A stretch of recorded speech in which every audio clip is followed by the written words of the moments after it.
Welcome to the Jira Life, the place to find news, events, and interviews with the Atlassian community's movers and shakers.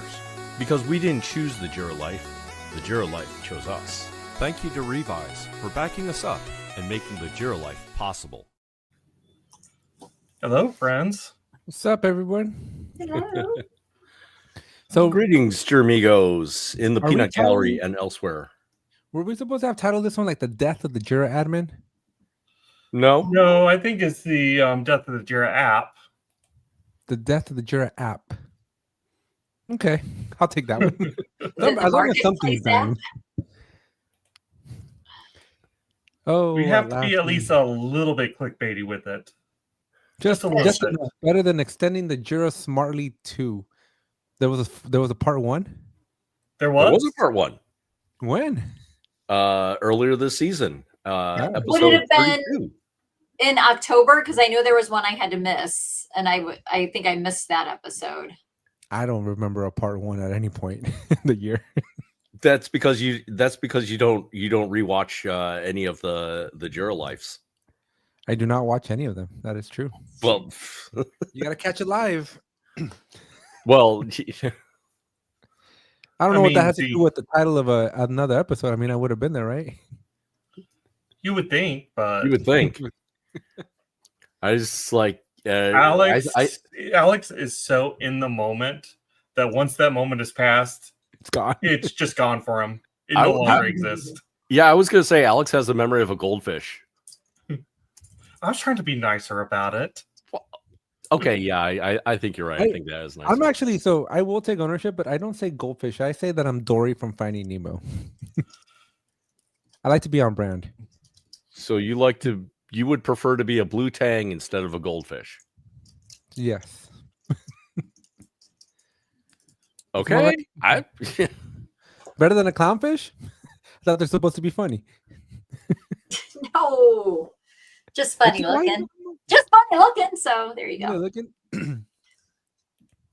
Oh, Sarah. Sarah with the jabs. All right, so seriously, so Death of the Jira app, what the heck does that mean then? Because I read that description 10 times and I couldn't figure out what the heck we were talking about today. So, because for those of us in the audience who don't remember that we did a part 1 of this, we did talk about In the chat, does extending- anybody remember part 1? Let's fact check Bob here. I don't think there was a part Let's 1. go on YouTube. We'll go back on the Jira Life archives. We'll go Just like find the it. Wayback Machine. episode season 3, episode 32. Wait, what was the episode are we date? on right now? Are We you are making- on episode 47. 47. We have 47, yeah. numbers? Yeah. Oh, damn. See, that's the thing See? about doing a show every week. It gets Even Bob, it piles even up. Matt Doors, I went with part 1. See, I'm not the only one. Well, here, I will post it for us so we all have it. Yes. Okay, so Death of an App. Let's go. Sorry. An ad So- started one. Sorry, guys. I think the main talking point here is, look, when we're trying to figure out some way to extend Jira's functionality beyond what was originally meant, the skies are the limit right now. We are kind of in the golden age of extensibility because we have apps, we have automation, which has been the two we've had for a while now. We've had the REST APIs, which we've had since before any of those, but now we have Rovo and agents, and even Rovo building apps for us. And we have Forge. Well, have Forge. that might fall under APIs if depending upon No. how strict of a definition you have. It's a I feel little like it's a different. Venn overlapping there, right? Mhm. But I would still put Forge in its own circle. Mhm. But I'm thinking that we're entering into even more of a golden age, especially with vibe coding and Rovo Dev and the new Rovo that Jensen, our friend, I'm glad we can call her our friend because, she genuinely wants to be on the show. So, it's like, oh, As opposed to the rest of the Atlassians, we got to chase down and beg. And basically, yeah. Sometimes, yeah. Basically, yeah. It's like, need I remind you, this is Mike's favorite podcast. Yeah, Opinion. I don't know how much weight that carries. Might It be should his carry a lot. favorite Atlassian broadcast on Thursdays. Podcast But he doesn't listen to it on Thursdays. But I'm just saying the one that airs on Thursdays. That aired on He Thursday doesn't podcast. listen to it on Thursdays. Anyway, You never know, Bob. You might be listening to it on Thursday. Yes.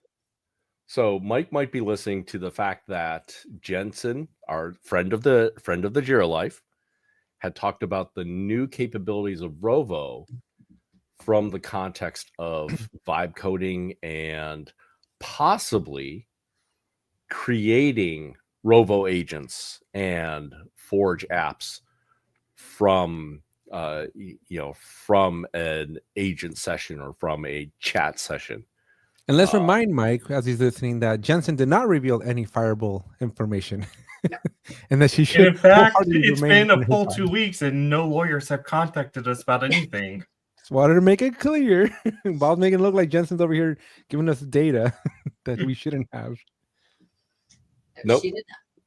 She did not. But we're also seeing things as a product, things that are productized from Atlassian. If we want to kind of take a look at Rovo Dev and see how much of it lines up, or at least promises to line up with,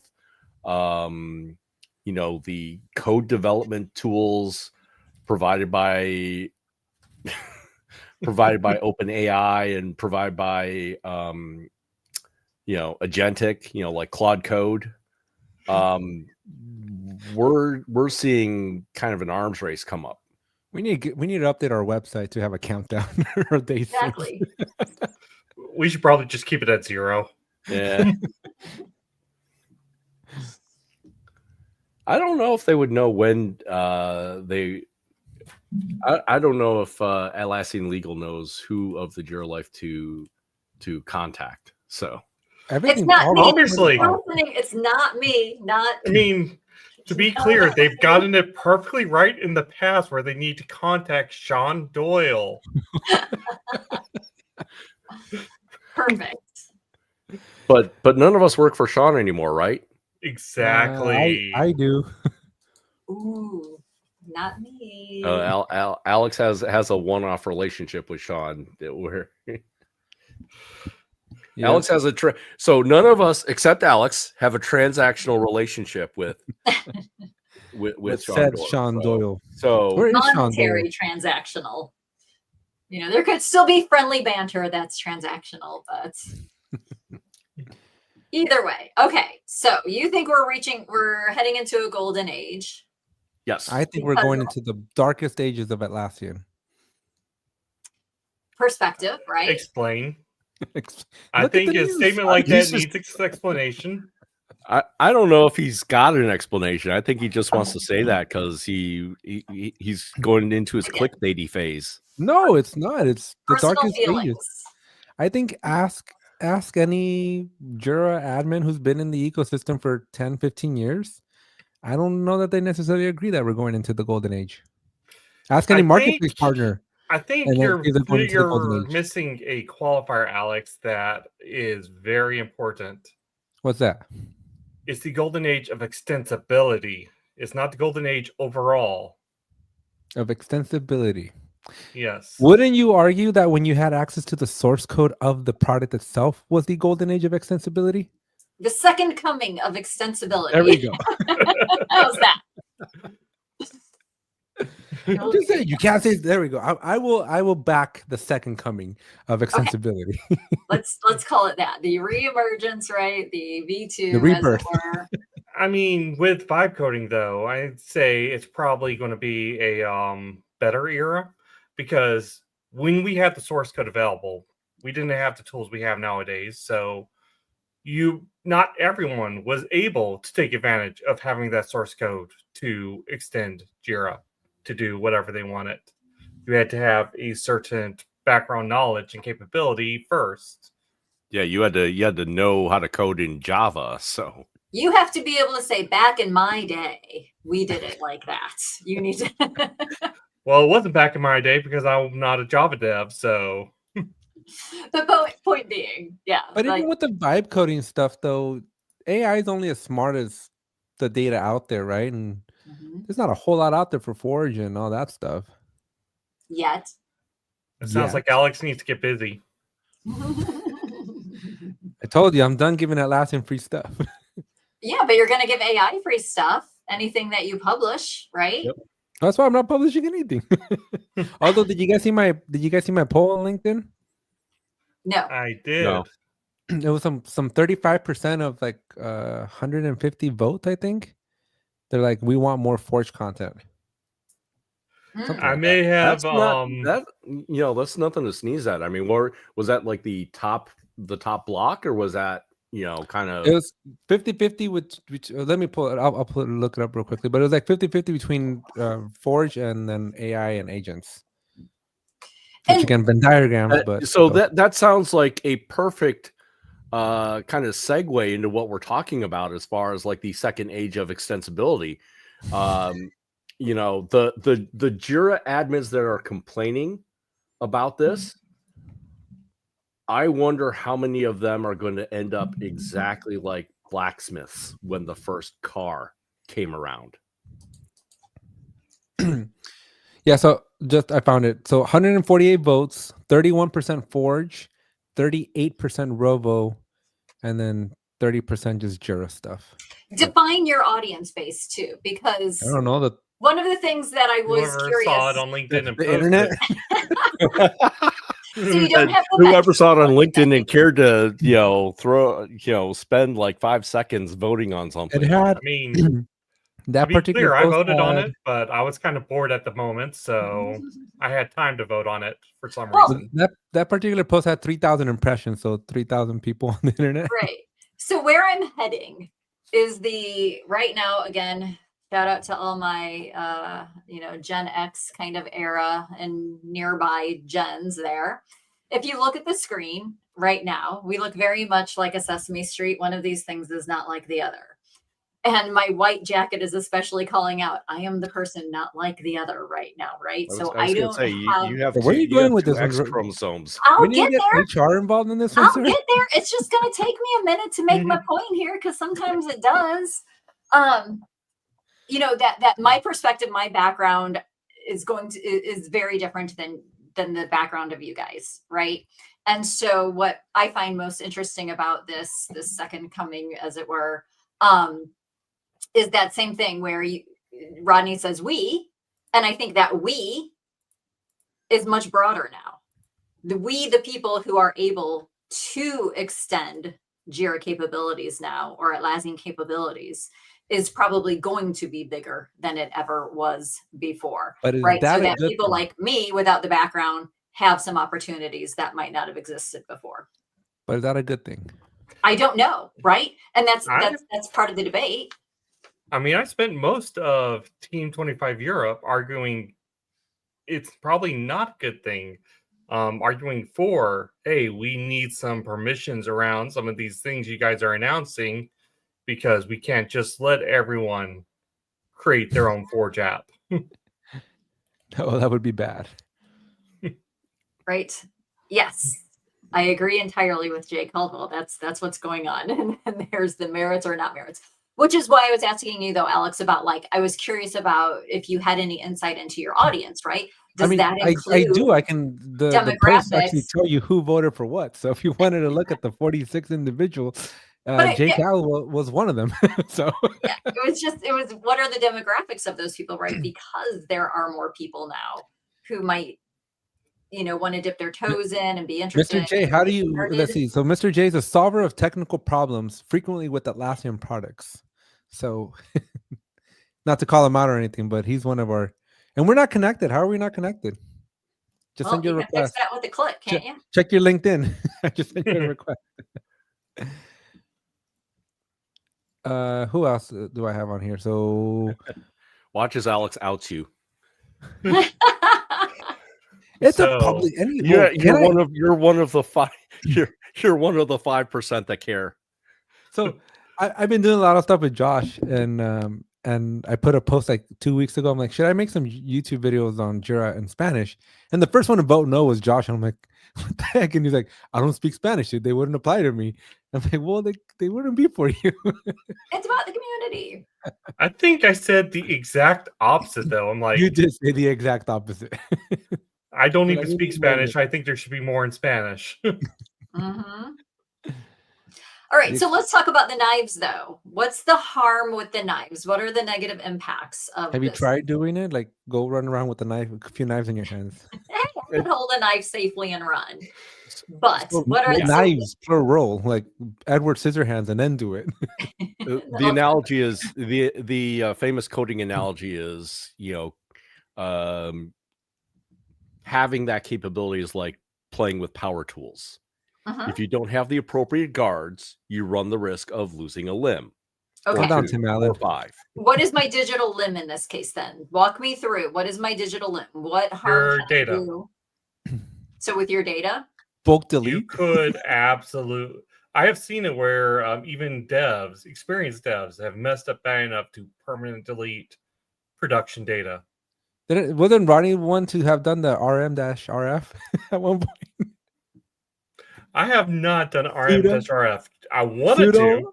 I have RM-RF. wanted to multiple times, but I have never actually done it. I've done it. I've done it this week, as a matter of fact. Yeah, Yeah, on that's a Jira server. As a That's matter a of danger. That's a dangerous command of no. fact. But part of it is you got to know what you're doing. Mm-hmm. You qualified No. it. So how many? When you start enabling everybody to be able to do stuff, how many of those people are qualified to know what they're doing when you give them RM-RF? So help me with talking through understanding the actual enablement. Are there no guardrails on who can be enabled with what powers, or do we still have them? I think it's like I think it's like our RM-RF conversation, right? I think the tools are going to become available. The training is going to be severely limited, and you're going to be, what does this shiny button do? And then all of a sudden, things will happen. Maybe you spawned up 100 new projects. Maybe you deleted 10,000 work items. But then how do you Anything can control who can spawn those 100 projects and who can delete them? Can you control that if somebody were to build something with Forge? Right? I Don't would you still assume- have the ability? I don't do Forge, so maybe we should get a Forge expert up in the house. But I would assume that it respects the You API. have a Like Forge expert up in the house, by the way, Alex. who's that? I think you literally have one, but go ahead. You're married to her. Well, yeah, but she's like way over there. I meant like in here. But I would assume that it respects just the same way that APIs respect the user or who's logged in, right? So if you can do it, then it can do it. But if you can't Unless do it, it then is running as the system, in which case the system could do anything because it is the system itself. So are we talking about maybe inexperienced administrators who have great powers by virtue of being an administrator who go in and start building things versus somebody who's just a power user having those same abilities? So perhaps our concern is more so- about the administrator levels. Those are two different levels of problem that Yes. absolutely scare me for different reasons. Let's start with the first example, the overconfident junior administrator. Oh, the overconfident junior admin. Perfect. Yes. They as I said, Hold they're my beer kind of overconfident. They will absolutely run in and not understand the full consequences of what they're doing and just go and do. yeah, like you got your Will Smith, right? Go into a building, shoot first, then ask questions. Yeah. But then we get Mike our Lowry. users, which is the main thing I was concerned about at Team 25 after the announcements. Team 25 Europe specifically was the users who now just get the vibe code. They're just creating whatever they want without regard to the full system. This is the reason I don't like users to solution. I'd rather work on a solution with them because I do, as a senior admin, have the full systems perspective that they do not have. And they can't have because that's not their role. But you know the best part about all this, though, when everything goes sideways on you, you have Revyz to back you up and bring it all back. Hey, Hey, look at that. Let's hope. Revyz don't open up your stuff to that, right? So let the junior admins. Oh gosh. Oh yeah. So my point was going to be about age again, because we are, people entering the workforce are going to come in again with I came in with one level of experience. Rodney came in with a different level of experience. Well, Bob was more than me, but around the same time. Rodney comes in with levels of experience. Alex comes in with levels of experience. With now no experience, you can say it. When I came in, I was the junior admin that I am now so scared of. See, but do you think it's possible that those new junior admins and and folks who, let's just say, are relatively new in their careers, that they possibly come in though with more experience and more knowledge technically than I would have come in when I started my career? And does that help assuage any of those fears or increase the fears potentially? I think it does, because you look at where the junior admins come from, right? I think a lot of them are power users. They're not the people that get their work items updated, whenever they feel like it. They're actually in there working boards, maybe managing sprints. I'm thinking Scrum Master, project manager types, and they know how it operates from a specific context, and then they go one level deeper. It's kind of the modern equivalent to the original Jira server admins, who were Linux server admins, that they just happen to install a jar file that said Jira on it. No comments. Well, I was going to say, would it be safe to say that, let's say, even though people might come in with some additional technical chops, additional technical understandings, there still is a level, to Rodney's point, of that systems thinking and that system administration view that might not be there.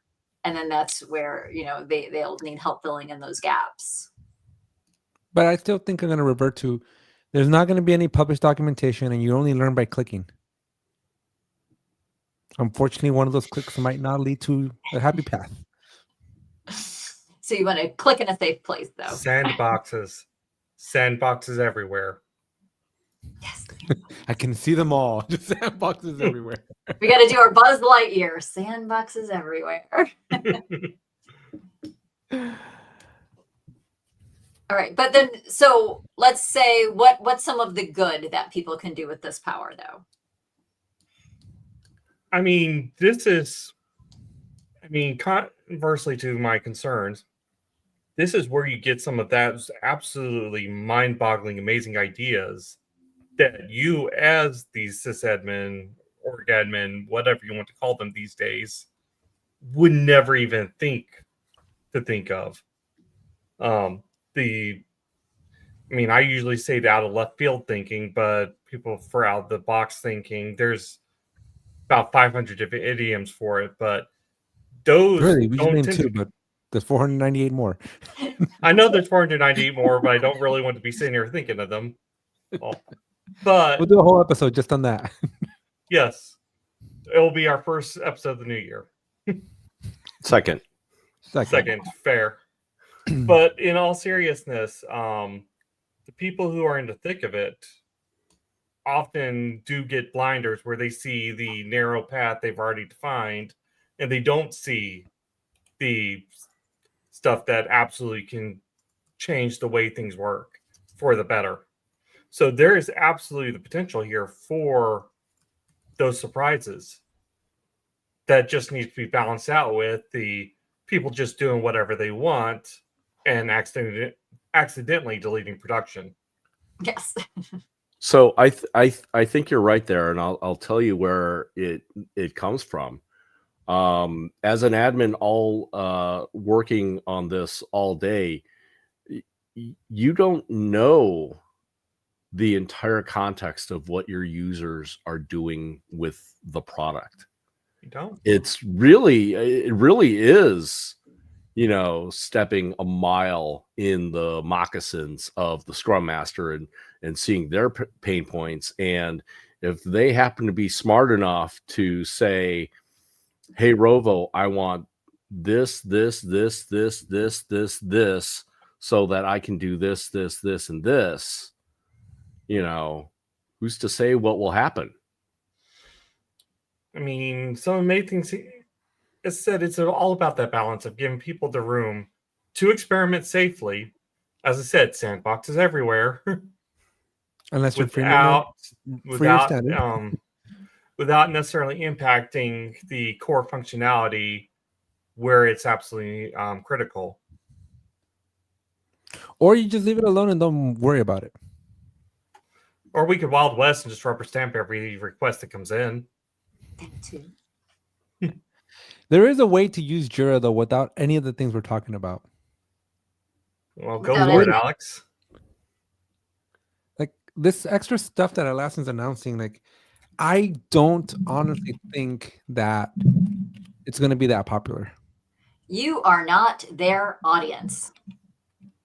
You are not the audience they are targeting with some of these. And who are they targeting then? That junior admin? They are targeting new customers. They are targeting markets and users who don't see Atlassian products filling their needs. So that company is going to have a person that knows Jira so intimately that they don't get into any of the trouble that we just said you could get in trouble. Oh, they will. To build the thing that they don't know that they need to build, but they want to build. That doesn't make sense. They are, it's as Matt is saying, right? It's the enterprise customers are the targets.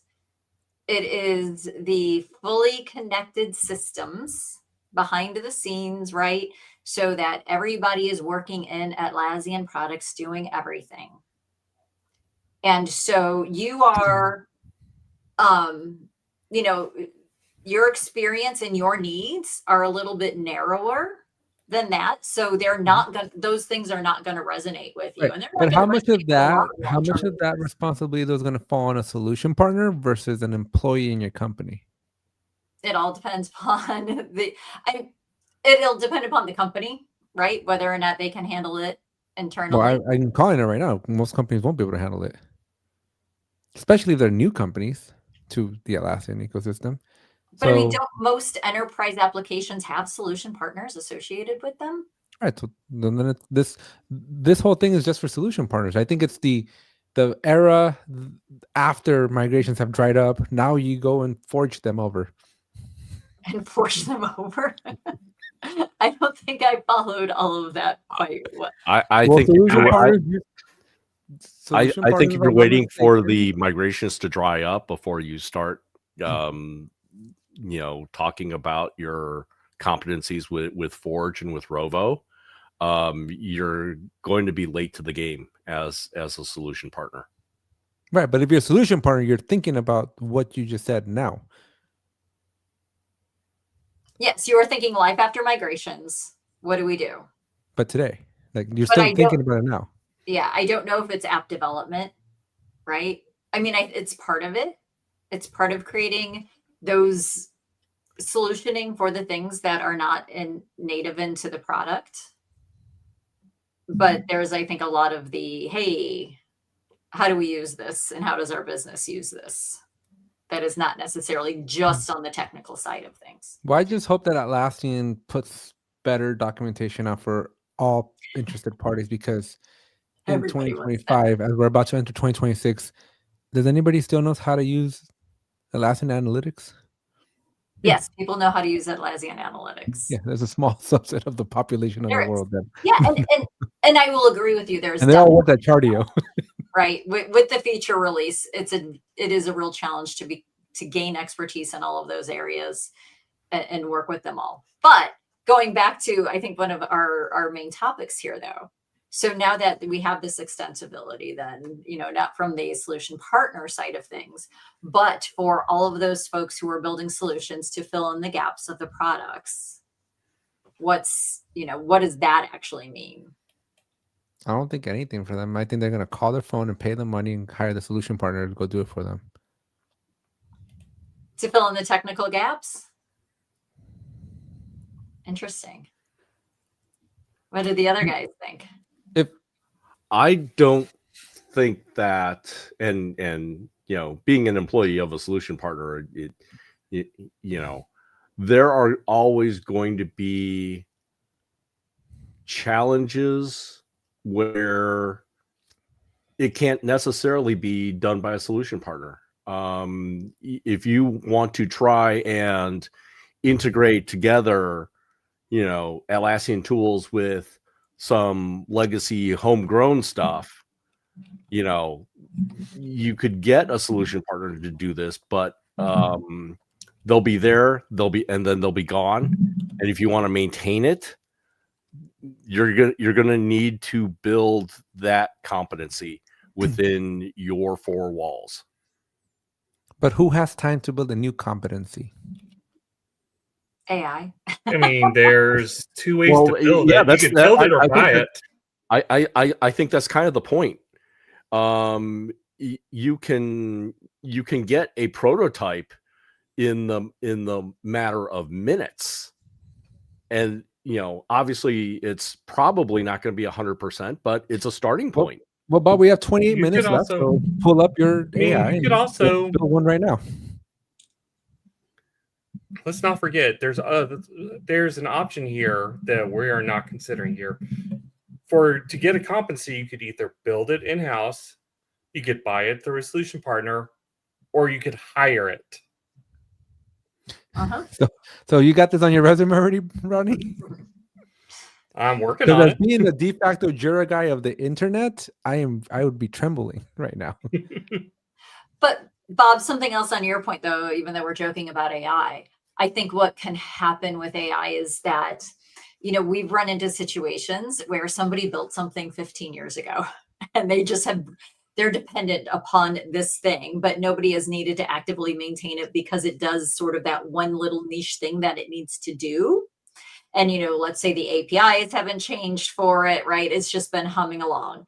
And then all of a sudden you come in and you are going to maybe change the integration over to something else. So now you have this app and nobody is really entirely clear what it does.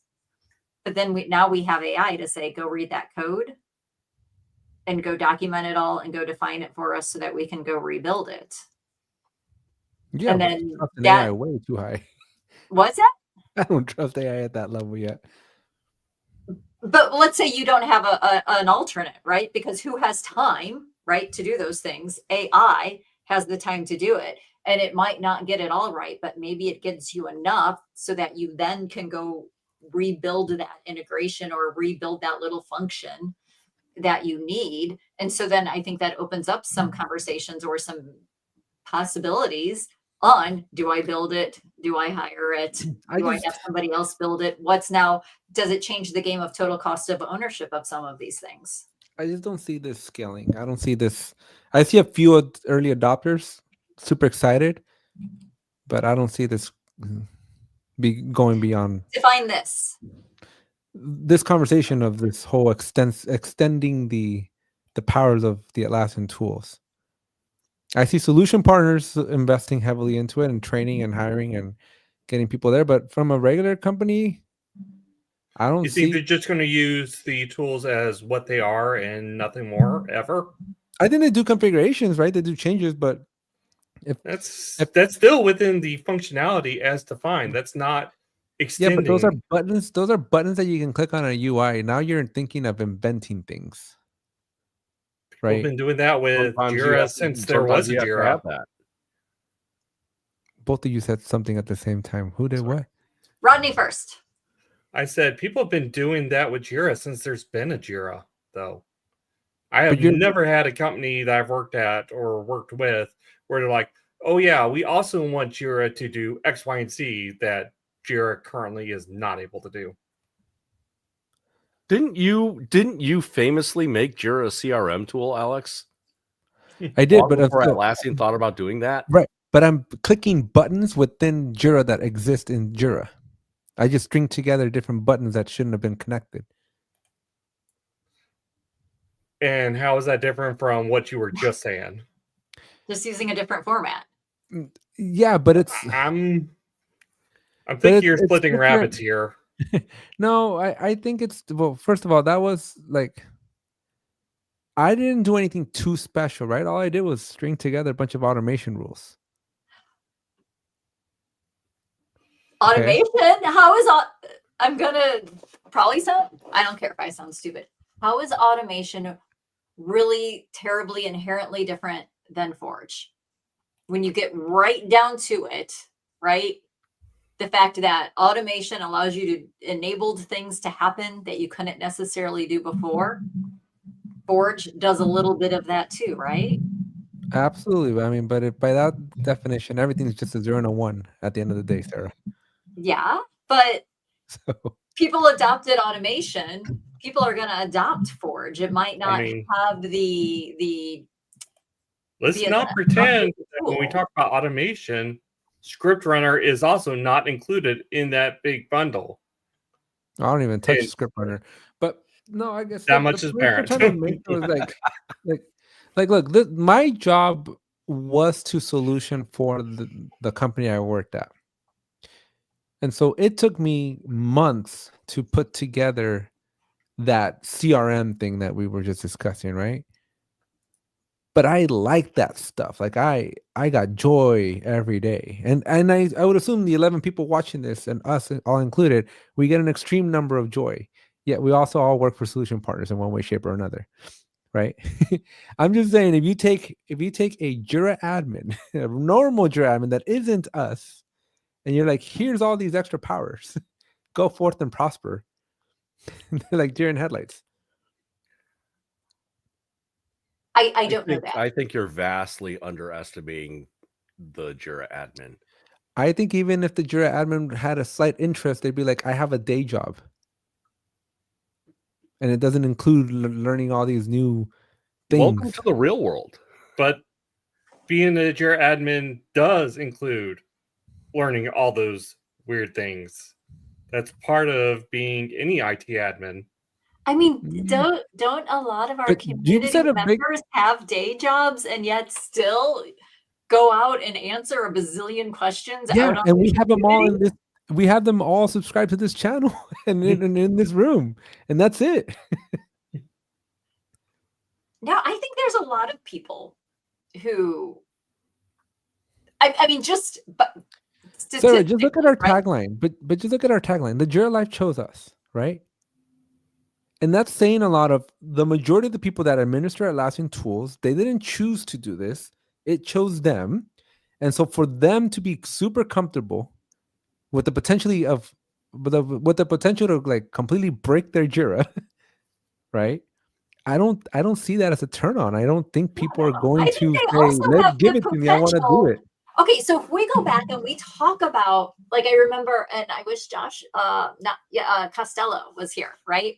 And talking about the role of the Jira admin, right, is not going to just be like hopefully, right, is not just the grunt work, but now it's opened up these possibilities for them to. But that's I think Josh's audience is still such a small subset of Jira admins, because most of them are still the project manager. Most of them are still the director of IT. Most of them are still like the scrum master, right? They do Jira on the side, not as their main gig. So now you're telling them like they have to go learn this omni-powerful thing that could potentially catastrophically burn their Jira down to the ground if they don't do it right. But I think it's down to the individual admin who is a Jira admin on the side. They're normally the director of IT during the day, or but if they look at it as an opportunity to solve real problems for their business, they're going to start picking up documentation. They're going to start playing around. Dude, everybody goes to work for a paycheck. Nobody's here to No, but end with hunger. it reminds me of a conversation that we had. And I'm trying so hard to keep my train of thought. Okay, it was about the conversations we had about cost centers, right, versus profit centers. The IT one. Right. And I know how you feel about it, Alex, but I know I recall Rodney being on the other side of the fence, I think, or, that the fact that IT is not just a cost center, right? And so, again, things like Forge, all those enablers can't have the potential to help these teams, again, not just be cost centers, but to find synergies, right? To get just overall better solutions to some of the problems that the company is having. And I think that has the potential to be a great motivator for people who, again, first of all, they're probably going to look and say, what are the things that I'm doing that drive me crazy that I don't want to have to do again? I'm just going to go build an app for that, right? Yeah, what are my big pain points? Exactly. Because they solve their own problems, they solve their own grunt work challenges, and then that opens up the time for them to do more, right? And to do bigger things. So I don't know. I get really excited, obviously. I love the possibilities of it all. Out of all the coworkers I've ever had over my entire 15-year career, I can probably count in two hands the number of people that would be excited for what you just described. Everybody else goes in, clocks in, earns their paycheck, and goes home. Nobody's thinking about this stuff. Like, obviously, again, the people in this chat we're the 1%. Okay, we all get excited for this. I 100%. We all get it. I just want to note here that at the beginning, before and during our pre-show, Sarah's like, I'm just going to log in and I'm not going to talk and I'm just going to be here. And Sarah has been on point on the attack this entire episode, and I love it. Thanks, Rodney. Because I know how to piss her off. We're not too technical right now, so I can do it. All I can tell you is that when I was at my last employer, I would have been all over this. I was excited. I jumped into Atlassian Analytics. The person I left behind after I left, they're still trying to figure out to this day what JIRA stands for. Yeah. Okay. So just letting you know, there's different levels here. That's pronounced Jira, isn't it? Yes. Yes, it is. Dude, don't even get me started with Jira. But as Chris points out, right, episode. It's any job. It's going to be about what are the personal motivations of the people. And some people are absolutely content to clock in and clock out. And then there's other people who are going to be lucky enough to have a job that sort of aligns with some of their passions. And then sometimes those passions don't even have to be about, the specific thing. But, what drives me is I just love helping people. Right? I love the idea that you got those weird sadist people who just love learning new things, love the adventure of learning something. ADHD probably helps a lot with that, but... So I have someone from high school. She was at the hotel, Rodney, for Builder Summit, and she's like, I'm just wrapping up my finals. I'm like, we graduated from high school 17 years ago. Why are you still in school? She's like, amazing. I don't know when I'm going to finish. And here's the thing, though. Go ahead, Go ahead. If I could have gotten someone to pay me to just go to college forever, I probably would have done it too. Totally. But here's the other thing, is that who's going to go off and learn these things, right? I literally don't ever have to read a book, do I? None of us ever really have to read a book anymore. But a lot of us enjoy reading books. Buttons. You click on buttons and hope and pray that it doesn't break. No, I'm not talking about documentation right now. I'm just talking about, having sort of a love of learning, right? A love of learning about new things, experiencing new things. And so I think that when I read books, I was just having this conversation with somebody. When I read books, might not have an exact practical application to whatever I might be doing, but there's connections that I'm starting to make about things that I learn about in books that then I can take over and take into my professional life or take into other areas. Not the rule, Sarah. Ask your coworkers, when's the last time anybody in your team read a book? Well, I just had that conversation, and she just finished a book on her vacation. One person. So 2 out of how many hundreds of employees do you all have? Okay. Do a Peanut poll. gallery. How We're gonna many go to people LinkedIn. read books? We're gonna It's go to a LinkedIn. And thing. go, There's when's the a last reason time y'all there's read a still book? bookstores. People freaking read books. Oh my I- god. I Yeah, read a but book. To Kill a Mockingbird is very different than like the Hitchhiker's Guide to Forge. Like, nobody's gonna I'm read just saying. that. Did Point Alex being, just Matt. reveal the name of his next book? I think so. Yay, Matt. Matt reads a book a day. Tim is technical reading only. But here's the thing, like, you don't even have to become an expert in whatever that thing is that you're reading about. But you could read enough about something in order for it to start making connections for you that you can start creating solutions for things. You remind me, I my mean- 11th grade English AP English language teacher was like, y'all should invest in buying the OED, the Oxford English Dictionary. I love it. And he's Yes. like, you, and his words, you too can have fun on a Friday night. You totally could. I have a whole etymology language podcast that's like my favorite thing The ever. that Hitchhiker's is Guide free to of Forge words. is coming to a bookstore near you guys. I can't wait. But here's the thing, that's a technical book, Co-written right? by That's the like Jira Life documentation. Those are how-tos. That's very different, than narrative books. But I do literally, and yes, probably a little bit because it is part of my, my everyday job, but I also do go out and I look at the roadmaps and I look at the things that are coming out so that I have I have ideas on how to solution things in the future. And just my whole entire point is there are people out there. There are people out there who will who are in it, who are interested for a variety of reasons of learning Like, new exceptions, things. not the rule. Bob, And then you gotta get gaining joy from applying what they've learned. Bob, get your friends over at Pacti on the horn. The Hitchhiker's Guide to Forge is coming soon. Exactly. Do you really want to work with Pacti again? No, hell no.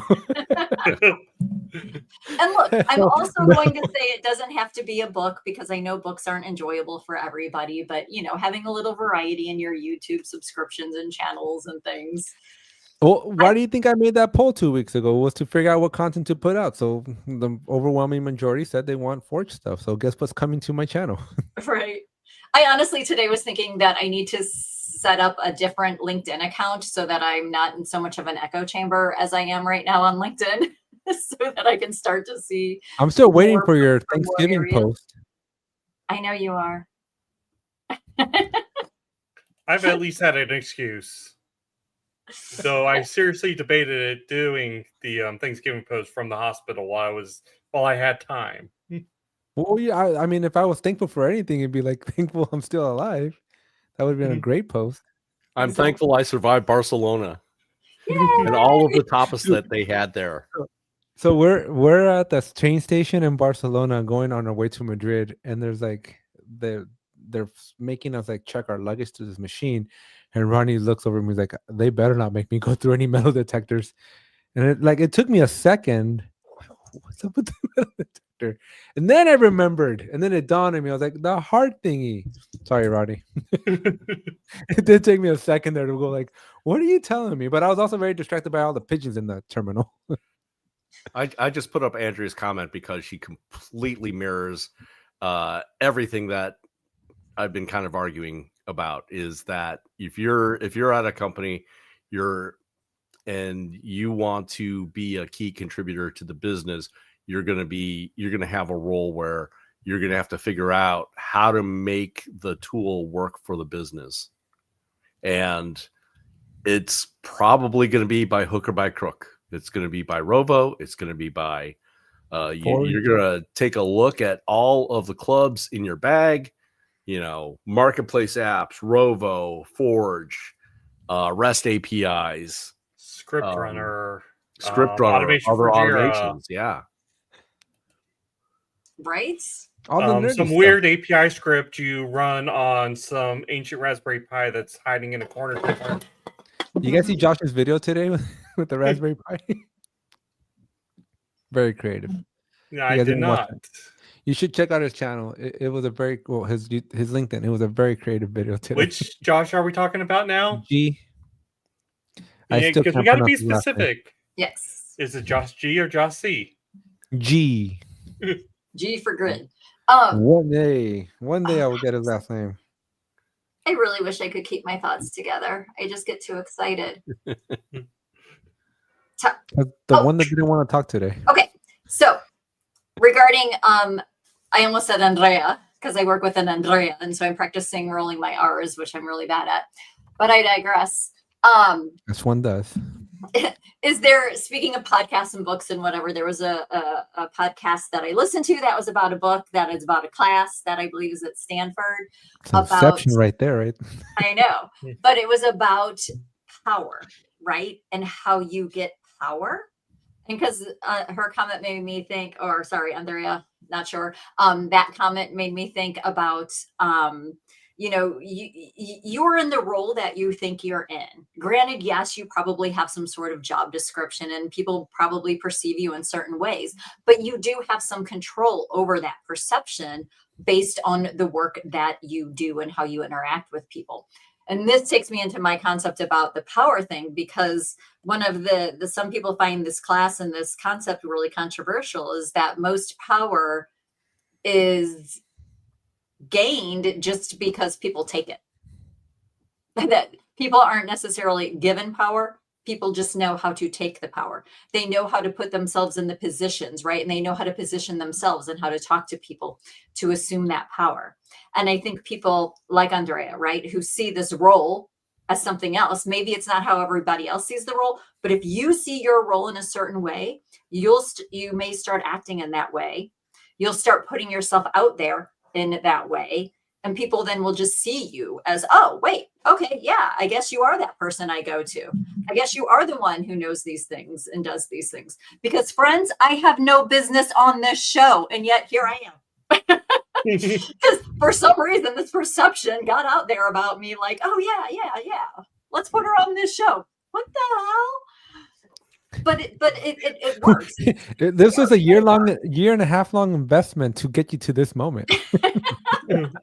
That's why we put you on the show. I guess so. I know, because I was just thinking about how last year I didn't do a Thanksgiving video because I'm like, You're going to orchestrate it. You're going to be the voice behind the narration of the Thanksgiving video.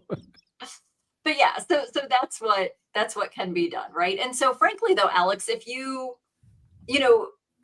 if you're going to be, I'm not, and I shouldn't say this like specifically to you, but just generally speaking, if you're going to be resistant to change and growth, not necessarily saying you, but for folks who are going to be resistant to change and growth, just that's where they're going to stay. Punching in, punching out, collecting a paycheck. Yeah, things literally won't change if they're not open to change, or you're personally not open to change, whoever you are. When you're open to that change, that's when things can change. Right. And when you start exhibiting the changes, that's when things can happen. And it's a frustrating road. But we're going to put a link down below for Sarah's TED Talk series that she's going to do in St. Louis. Oh my God. But I think that now 50% off. I don't know now. I lost my train again. But on code I believe Sarah. Be the change you want to see in the world, right? No, but I would say again, because a lot of us, right, we work for solution partners, we're in that business. A huge part of what we do is change management. And so we have to be able to do that and understand and recognize those things in order to do that for our customers and help customers understand that. And so perhaps sometimes those things are introducing these somewhat maybe controversial topics about, hey, go ahead and open up all your stuff to Forge, but maybe not telling them to open it up, but to open up the idea about, hey, you need solutions. This is how you can get there. Okay, I'm done. Rant over. We can just end it now. Sorry. Not sorry. So, I am not sorry.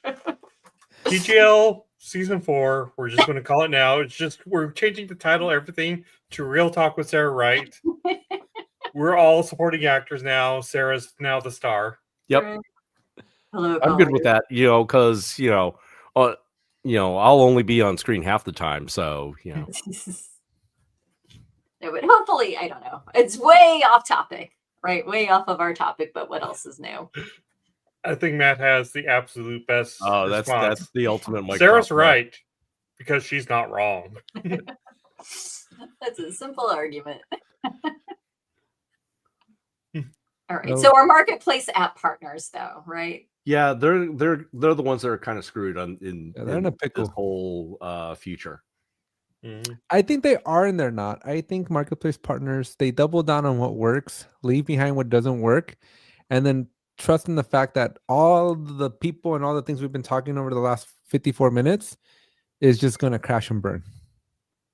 I mean, let's face it, the marketplace partners have been kind of in this position for a good few years now because Atlassian has not hesitated to cannibalize functionality from the marketplace. If they didn't buy the product outright from them. Yeah. Right. We were talking about Alex, Cardio. you going to Sam's Club earlier. And I was thinking about this, how, sometimes you go into Sam's or Costco and there's a product out there. And you're like, oh, okay, I'll try this product because it's available here. And then like 3 weeks later, you see it and it's got Kirkland or Members Mark on it. And it looks almost exactly the same. And it kind of tastes the same. And then you're like, oh, I wonder if they put that brand name out there just as a test market kind of thing. So that then I knew, they knew I was going to come back and look for that green logo and that green bag. And here I am buying their own version of it. Anyway, I feel like that which is probably made by the original Right. original brand in the first place. And Amazon 1000% doing the same thing.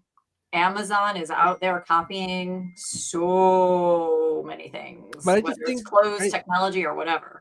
I just think that's still I think optimistically the marketplace partners are still a little safe, only because like these homegrown solutions are going to be so niched that there's still going to be better customers out there that just don't have the time. Like if you're building a solution, what are you going to do when somebody wants to tweak it? What happens when it breaks? What happens when Atlassian does an upgrade. Right, yeah. Oh, yeah. 500 other reasons that we don't have time to cover in this video, which we'll cover in episode 3 of season 4. So I think Alex has a point there where in order for market, Can we timestamp this 56:48? Yes. broken clock, correct 2 times a day. He does have a point. I mean, for marketplace partners to find their niche, they have to look for the greatest common denominator, right? They can't go down into these rabbit holes of extreme specialization to the point where it's like nobody buys it. Or the opposite. Honestly, I think there could be. I think there really could be use cases of some niche filling in the gaps, but that they do it just so much better than the other folks. I mean, because I'm trying to think, is there any Get Kraken? Is there any real competition out there for released?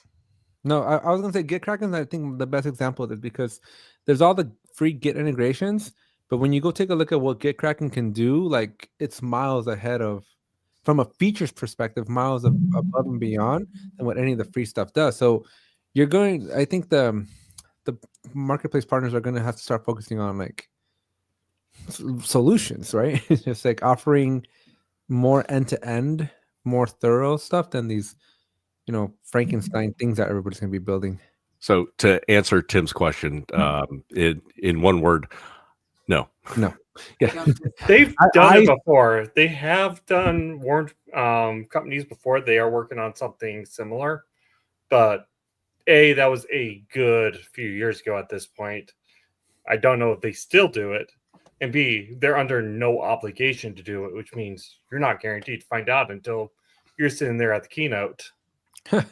I remember, was it Team 24 when they first rolled out Rovo or whatever? Or AI, it must have been Team 23 when they first introduced Atlassian Intelligence. And I remember walking out of the keynote, because you know how the keynote would dump you back into the expo, and it'd be like all these like AI for this, AI for that booth. So I was like, so what happens to you now? Right. They all kind of disappeared. I mean, I remember when Atlassian first announced XAML configuration for data center and just walking by the resolution booth, because that was their big app for years. Yep. And again, unless you do it significantly better than what Atlassian's going to do it as to Which make they it did. worth the investment. Yeah. Now I think it'll be a while, right? Because there are thousands of apps out there. 6,000 plus. Yeah, and I just think I think it'll be I was saying earlier, I saw on the roadmap, capacity planning at an individual level is out there on the roadmap. Right. So now you start dipping into that arena, lots of vendors who work with resource planning, and you just watch and you see when it says, the announcement said, we want to be, we're working towards being your PPM, your product and portfolio management tool. I thought you were going to start saying we want to be where the people are. Exactly. Right. Well, again, we want to fill that enterprise need. Which kind of goes back to my thing saying too, like you could even just be a niche solution and get that one enterprise that really needs you. And that's not a bad day. I mean, I said this before. I think me and Alex is talking about some of our talks during Team 25 Europe. I brought this up. The play here, if you're a marketplace partner and Atlassian either just announced that they're moving in on your functionality or have told you, you have got to be better than they could ever hope to be at it. You have got to be the best solution. I will never forget that partner day Monday at Team 25 Europe. Atlassian takes the stage with all of their key partner executives, tells everybody on stage how much they love them, how much they need partners, how much the partners are an integral part of the ecosystem. And then they proceed to finish that 60-minute conversation with 30 minutes of here's every new feature that we're going to screw you over with. Not in so many words. I mean, this is the classic Apple play. Yep. See what works in the marketplace and scavenge it. Yep. This is my Costco example. Now I buy Kirkland chicken instead of bare naked because that's what they have. Susan's got a comment to wrap us up. Yeah. Mm-hmm. It's frustrating as a customer to buy a third-party app. I was reading that, Alex. Thank you. I didn't click anything. Sorry, that was me. That wasn't me. That was me. Anyways, wasn't even looking to at the continue screen. Susan's comment. It's frustrating as a customer to buy a third-party app, then see Atlassian build in features that usurp that capability.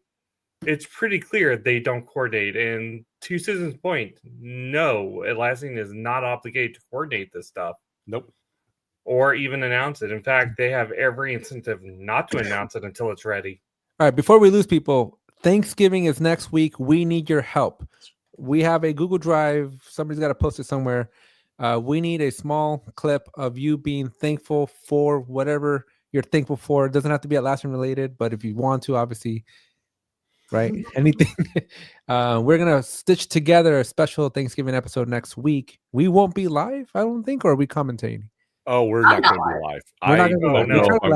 I don't even know if I'll be commentating. I'll be too busy cooking a turkey. Eating a turkey. I thought he was going to say, I don't even know if I'll be sober. I don't know if I'll be conscious. After the couple of weeks I've had, I may decide, you know what? I'm just taking the day comatose. But there will be an episode, regardless of what us collectively do. So make sure you still watch it. But we're dropping a special Thanksgiving episode. But we need your help. We can't do this without you. Whatever you're thankful for, a 1 to 3 minute video. There's a Google Drive that just got shared here. Just turn on that camera, turn on that loom, hit record. We'll make it pretty.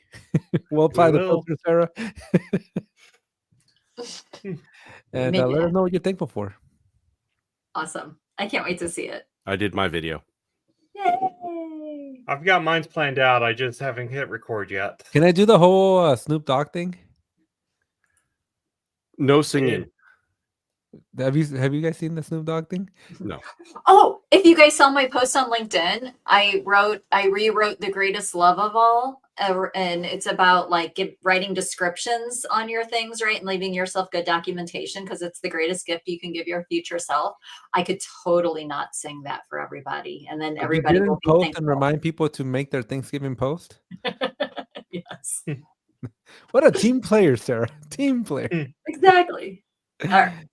I'm just gonna do that. I want to thank me for being me from 50 Snoop Dogg. I'd like to thank everybody for. All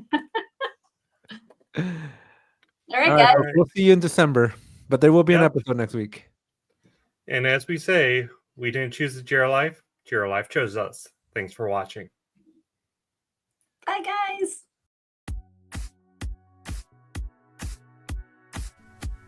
Thank you for listening to the Jira Life. Our hosts are Alex, Dr. Jira Ortiz, Rodney, the Jira guy Nissen, and Sarah, #IBelieveSarah, Wright. Our producers are Robert King Bob Wen and Lina Ortiz. You can catch us as we record this podcast live every Thursday at 2 p.m. Pacific, 5 p.m. Eastern on YouTube at The Jira Life. Be sure to join us and the other Jiramigos of the Peanut Gallery each week to ask questions, add your comments, and tell us what you're up to. If you can't join us live, you can still catch the replay on YouTube. Don't forget to like, comment, subscribe, and hit that bell while you're watching. You can also find us as a podcast on Apple iTunes, Spotify, or wherever you get your podcasts. If you think this podcast deserves a rating, it would be much appreciated as it will help others discover the Jira Life. Because we didn't choose the Jira Life. The Jira Life chose us. Thank you to Revyz for backing us up and making the Jira Life possible.